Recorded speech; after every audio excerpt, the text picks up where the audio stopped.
bem com vocês? Sejam bem-vindos ao meu canal. Aqui quem fala é a professora Xênia Souza e hoje vou trabalhar com vocês um tema que sempre é cobrado nos vestibulares, que sempre é cobrado no Enem, mas hoje eu vou abordar um pouquinho a parte introdutória desse assunto de estudo das soluções. Eu trouxe para vocês o conceito e as características para a gente entender coeficiente de solubilidade. Então, o coeficiente de solubilidade, nós vamos conceituar daqui a pouco, mas de antemão eu posso adiantar para vocês que o coeficiente de solubilidade ele vai determinar a quantidade de soluto necessária em determinada temperatura para ser dissolvido em um solvente. Então, para que isso seja importante, para que isso aconteça, o item 1 da nossa aula vai trabalhar com esses fatores que determinam qual é a quantidade de soluto capaz de se dissolver totalmente em determinado solvente, formando uma solução. Então, tem três palavras aqui que é extremamente importante o aluno saber, que é soluto, solvente e solução. Primeira palavra destacada é o solvente. O solvente, geralmente, nas questões de Enem, nas questões de vestibulares, é a água. Não que só exista a água como solvente. Por exemplo, nós temos, para quem faz pintura das unhas, vai uma manicure, o solvente para remover esmalte, de maneira geral, é a acetona, que é nome usual da propanona. Na verdade, é a mistura de substâncias, mas o principal constituinte é a propanona. Então, ela remove esmalte.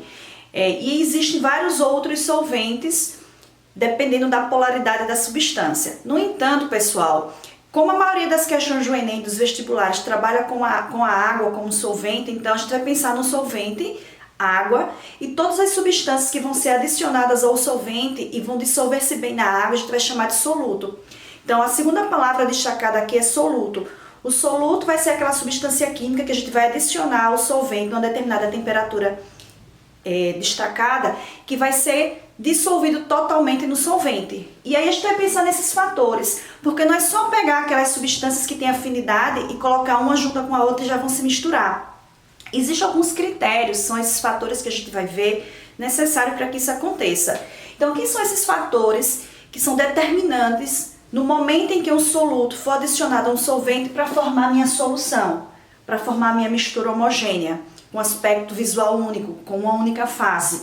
Então, o primeiro critério é que essas substâncias têm afinidade química entre si. Quando eu falo afinidade química, eu falo de polaridade. Já falei no iniciozinho, que existem substâncias que têm afinidade, que se dissolvem bem uma na outra, e contrapartida você deve ter pensado, claro, que existem substâncias que não têm nenhuma afinidade entre si, que não vão formar soluções, que não vão formar misturas homogêneas.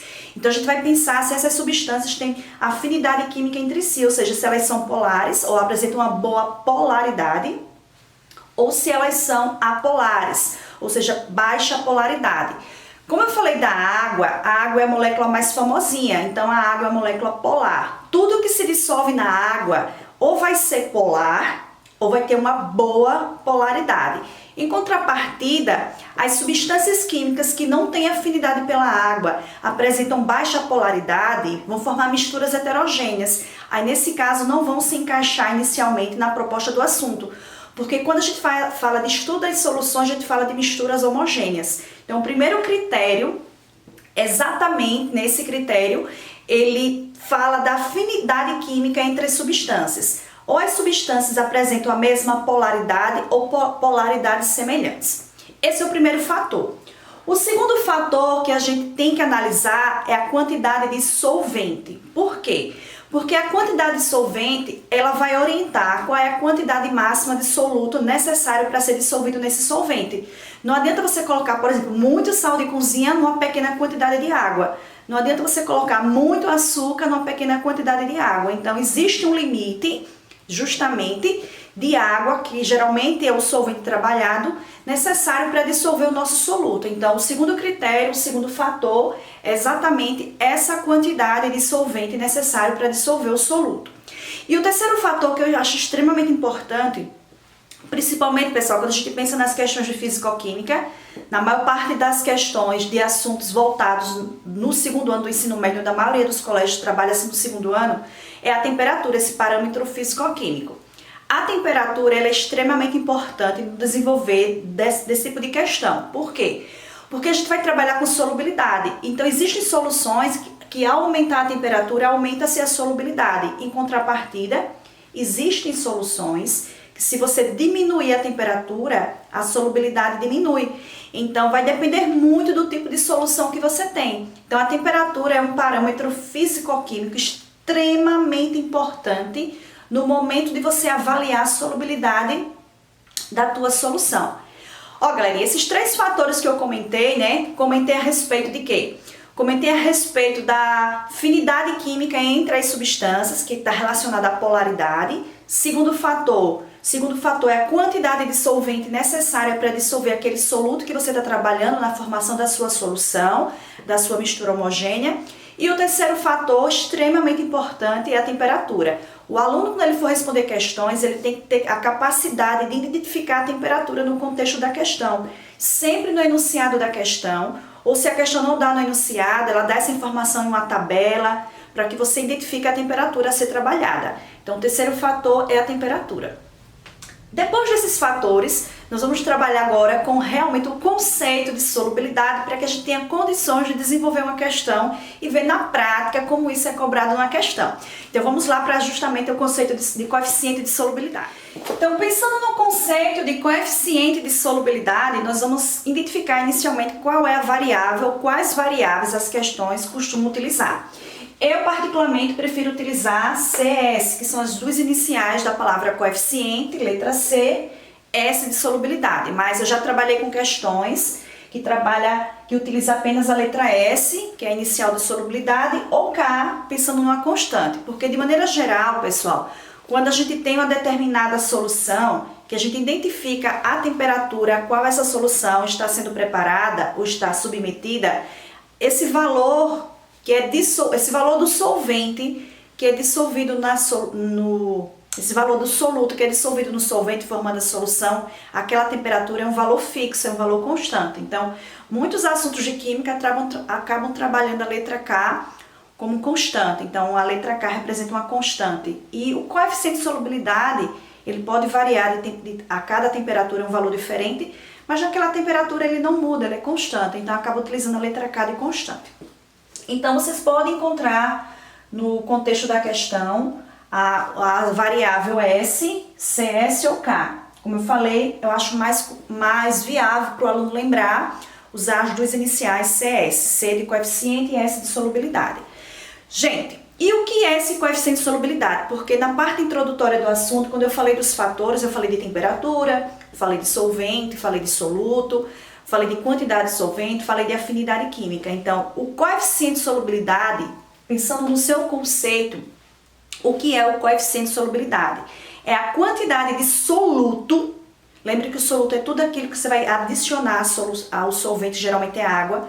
A quantidade de soluto necessária para poder dissolver numa quantidade de solvente padrão. As questões vão nos dar essa quantidade de solvente padrão, que pode ser 100 gramas, 100 ml, pode ser 1 litro, 1000 ml, 1 quilogramas ou 1000 gramas. Então, se for a água, lembrem que a densidade da água, 25 graus Celsius, por ser 1 grama por ml, faz com que 1 grama de água seja a mesma quantidade de 1 ml de água. Então, se você tem 100 gramas de água, você tem 100 ml de água. Geralmente eu observo que as questões de coeficiente de solubilidade padronizam a quantidade de solvente, que é a água, para 100 gramas. Então daqui a pouco eu apresento para vocês uma questão e eu vou destacar aqui numa imagem que vocês vão observar exatamente que o volume padrão utilizado vai ser 100 gramas. Mas aí pode ser também ml, pode ser em quilogramas, etc. Depende, né, do autor da questão, como ele construiu. Porém, a maior parte das questões é padronizado o volume de solvente, que geralmente é água, em gramas. Então, o que é coeficiente de solubilidade? Resumindo, quantidade de soluto que vai ser dissolvido na quantidade padrão de solvente a uma determinada temperatura. Então, a temperatura, como eu falei, é o terceiro fator extremamente importante no entendimento do que é uma solução, no entendimento de identificar o coeficiente de solubilidade.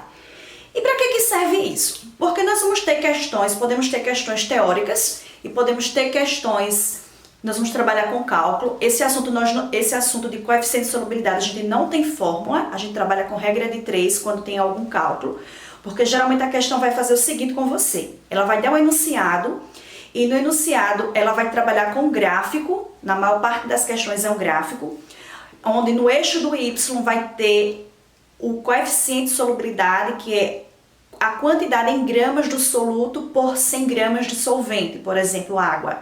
E no eixo do X a temperatura. Daqui a pouco a gente vai trabalhar uma questãozinha para desenvolver o assunto. E aí você vai fazer uma regra de 3 ou vai fazer uma análise do gráfico. Quando você vai fazer uma regra de 3, você vai, geralmente a questão ela vai sugerir uma massa de um determinado soluto para saber que tipo de solução vai ser formada. Ou seja, se você pegar aquela massa de soluto e colocar numa quantidade de solvente, numa temperatura X qualquer que a questão vai dizer, vai perguntar que tipo de solução é formada. Porque justamente o próximo tópico que a gente vai ver é exatamente esse tipo de solução. Nós podemos classificar as soluções e partindo desse tipo de solução que a questão vai te questionar, a gente vai buscar saber qual é o tipo de solução àquela temperatura trabalhada.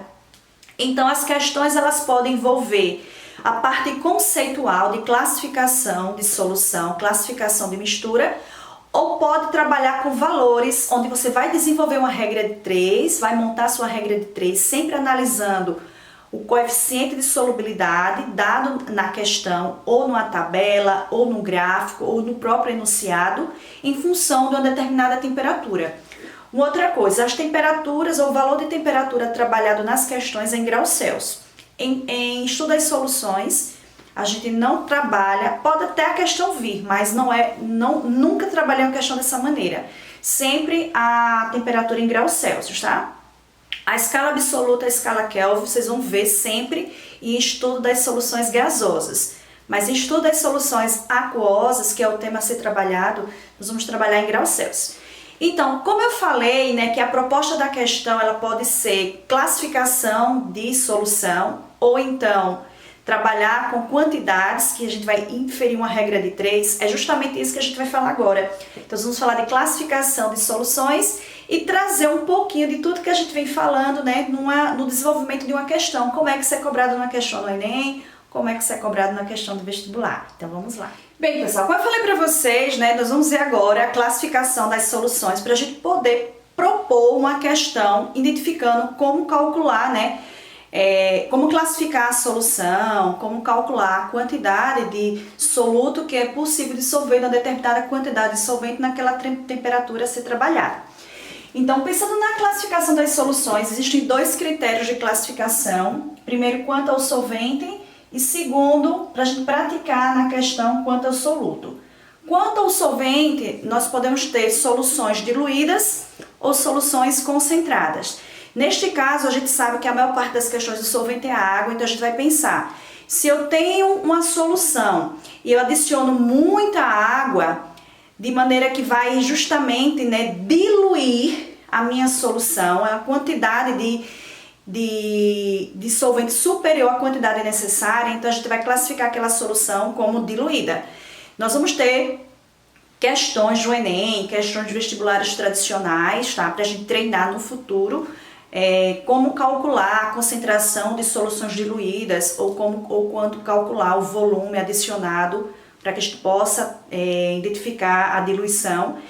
E o contrário de diluir é concentrar, quando você remove o solvente, ou quando você evapora um solvente, por exemplo, você faz com que o volume da solução diminua e ao diminuir a concentração aumenta. Então, o primeiro critério de classificação não vai ser trabalhado nessa aula 1, tá?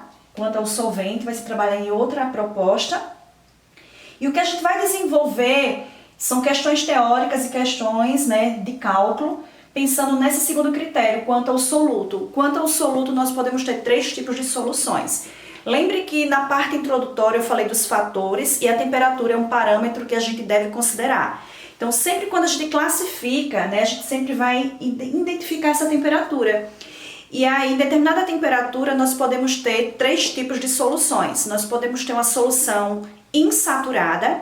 A solução insaturada, o prefixo IN significa insuficiente. Em que termos vai ser insuficiente? Nós vamos pensar numa quantidade de soluto que está dissolvido no solvente, mas que naquela temperatura, mas que a gente poderia colocar um pouco mais de soluto até atingir a quantidade ideal que é possível dissolver naquele solvente. Então, faz de conta que você está trabalhando a 30 graus Celsius com um determinado soluto e você consegue dissolver em 100 ml de água 25 gramas desse soluto. Porém, você só colocou 20. Então, você colocou uma quantidade abaixo do ideal. O ideal seria colocar 25, mas você colocou 20 gramas. Então, quer dizer que você está colocando a quantidade insuficiente. Essa solução da quantidade de soluto está abaixo da quantidade desejada, da quantidade ideal naquela temperatura para o volume padrão de solvente, chama-se de solução insaturada.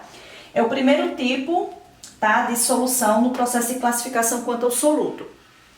A maioria das questões vem trabalhando com a solução saturada, que é a quantidade ideal de soluto que vai ser dissolvida no solvente. Como eu falei agorinha, se você está trabalhando a 30 graus Celsius e você tem um volume padrão de solvente de 100 ml de água, por exemplo, e você viu que desse soluto você consegue dissolver 25 gramas, se você colocar 25 gramas a 30 graus Celsius, 25 gramas vão se dissolver completamente e é o máximo que você consegue dissolver. Neste caso, é uma solução saturada, sem corpo de fundo, sem precipitado. Corpo de fundo ou precipitado, o que é isso, prof? É aquele soluto que vai ficar no fundo do recipiente, que não vai mais ser possível dissolver àquela temperatura. E caso você pense a 30 graus Celsius, aí você, no lugar de colocar nos 100 ml de água, colocar 27 gramas do seu soluto, nós estamos adotando que se dissolve em 25, que é o coeficiente de solubilidade, então 25 gramas vão se dissolver e dos 27 gramas que você adicionou, 2 gramas vão para o fundo do recipiente, ou seja, vão precipitar. Você vai ver uma pequena amostra no fundo do recipiente, vai ser o precipitado, o corpo de fundo.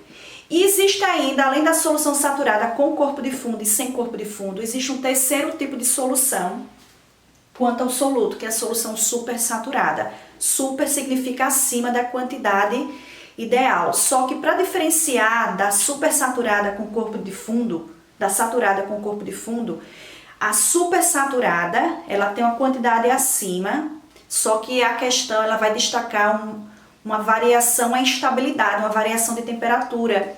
Ou seja, a questão vai citar um aquecimento, um resfriamento e vai falar que aquela solução, ao ser aquecida ou ao ser agitada, ela vai precipitar, ela apresenta uma instabilidade, diferente da solução saturada com corpo de fundo.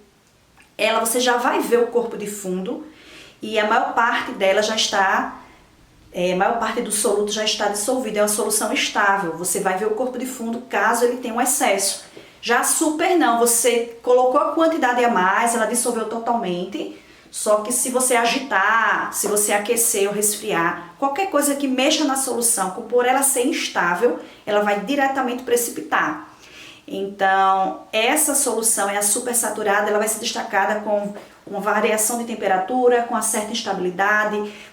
É perceptível a precipitação ao agitar a tua solução. Porém, meus amores, para a gente finalizar toda essa parte teórica, a gente vai praticar uma questão, vou trazer uma questão bem simples, para a gente praticar exatamente isso daí, para vocês entenderem toda essa etapa da aula, né? Desde a parte introdutória, do que é coeficiente de solubilidade, identificação da solução e como partilhar isso numa questãozinha, trabalhando na parte de cálculo também. Então vamos lá para a questão, para a gente treinar um pouquinho. Bem, pessoal, agora nós vamos treinar uma questão, trouxe uma questão bem simples, para a gente tentar entender como é aplicado o coeficiente de solubilidade, né, em uma questão. E aí, eu vou deixar aqui para vocês o enunciado da questão, para que vocês possam acompanhar, mas a questão diz o seguinte: para o nitrato de bário BaNO3,2, o coeficiente de solubilidade varia com a temperatura segundo a tabela abaixo. Eu coloquei aqui no quadro para vocês a tabela, e sempre a tabela que você vai trabalhar, caso o tópico seja coeficiente, de solubilidade, vai vir duas informações. Essas informações poderiam vir também no gráfico. A primeira informação vai ser o coeficiente de solubilidade, que vai ser dado geralmente em gramas. Essa primeira informação aqui pertence ao soluto por 100 gramas de água. Eu falei para vocês na parte conceitual que coeficiente de solubilidade vai ser a quantidade de soluto que vai ser capaz de dissolver no volume padrão de água. Nesse caso, a questão está me dando 100 gramas de água como volume padrão, só que gramas é unidade de massa, mas como a gente sabe que a densidade da água, 25 graus Celsius, é 1 grama por ml, ter 100 gramas de água é a mesma coisa que ter 100 ml de água. Então, a questão me diz que desse sal, dependendo da temperatura, porque ela me fornece o outro dado que a questão me dá é a temperatura, 30 graus Celsius, 40 graus Celsius e 50 graus Celsius. Em 30 graus Celsius, é possível dissolver 60 gramas do sal em 100 gramas de água. Quando a gente aquece de 30 para 40 a 40 graus Celsius, é possível dissolver 70 gramas do sal em 100 gramas de água. E por último, ao aquecer a 50 graus Celsius, a gente aumenta a solubilidade, é possível dissolver 80 gramas do sal em 100 gramas de água. Observe que à medida que a temperatura aumenta de 30 para 40, de 40 para 50, o coeficiente de solubilidade também aumentou. De 60 para 70, de 70 para 80. Quando isso acontece, você está preparando, está fazendo uma dissolução endotérmica. O aumento da temperatura favorece a solubilização. Aí o que é que essa questão quer? Acompanha aí. Para preparar 500 gramas de uma solução aquosa saturada de nitrato de bário a 40 graus Celsius, qual é a massa necessária desse sal? Então a questão pede para a gente preparar 500 gramas da solução. Lembre que a solução é a mistura do soluto mais o solvente, numa temperatura de 40 graus Celsius. Então você vai verificar, se fosse um gráfico, verificaria no gráfico. Como são dados de uma tabela, a gente vai observar que a 40 graus Celsius é possível dissolver 70 gramas do sal em 100 gramas de água. A proposta é para preparar 500 gramas da solução. Então o que a gente vai fazer? Eu vou retirar esse valor aqui, esses 70 gramas de soluto em 100 gramas de água. Se você pensar 70 gramas de soluto em 100 gramas de água, são 170 gramas da solução. Então a ideia é que em 170 gramas da solução, que são os 70 do soluto em 100 do solvente, totalizando 170, a 40 graus Celsius nós temos 70 gramas do soluto. A questão pede qual é a quantidade do sal, nitrato de bário, ou seja, o soluto, se a gente preparar 500 gramas da solução. Então, eu vou montar esse cálculo para você, para a gente finalizar essa nossa primeira aula. Vamos lá? Aí você observa, né, conforme eu tinha dito. A questão ela quer a massa do soluto capaz de preparar 500 gramas da solução na temperatura de 40 graus Celsius. Em 40 graus Celsius, já tinha mostrado para vocês que é possível colocar 70 gramas do soluto em 100 gramas da água. Então, esses 70 gramas do soluto mais 100 gramas de água me permite ter uma massa da solução de 170 gramas. Então, quer dizer que você observa que em 170 gramas da minha solução, 70 gramas são de soluto. Mas o objetivo da questão é saber quem é a massa de soluto para preparar 500 gramas de solução. Então, se em 170 gramas de solução tem 70 gramas de soluto a 40 graus Celsius, em 500 gramas de solução vai ter X. Você vai multiplicar aqui cruzado, meio por extremos, 500 vezes 70, está aqui no numerador, 170 vezes X, significa que o 170 passa dividindo. Então, fica 500 vezes 70 dividido por 170, vai dar aproximadamente 205,88 gramas do soluto, que é a quantidade possível em dissolver, né, para preparar os 500 gramas de solução nessa temperatura de 40 graus Celsius. Pessoal, com isso, como essa aqui é a quantidade de soluto, o limite, o máximo que você consegue dissolver para que não haja precipitado, você consegue preparar uma solução saturada sem corpo de fundo. Caso você a 40 graus Celsius coloque um pouquinho mais do que isso, significa que o excesso que você vai colocar vai para o fundo do recipiente, vai virar precipitado, corpo de fundo. E aqui a gente termina, né, a nossa primeira aula, trabalhando um pouco do conceito de coeficiente de solubilidade, tá? Vocês podem abordar a parte teórica em questões, classificando as soluções em saturada, com ou sem corpo de fundo, insaturada e supersaturada.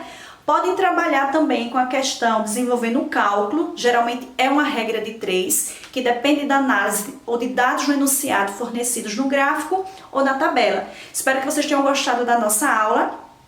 Em breve eu retorno aqui dando continuidade ao estudo das soluções, trabalhando outros tópicos importantes do conteúdo para a prova do Enem e para vestibulares tradicionais. Não esquece de deixar o like aí no vídeo, tá? Curta aí o nosso vídeo, qualquer coisa deixa aqui nos comentários que eu te retorno em breve. Beijos, tchau galera!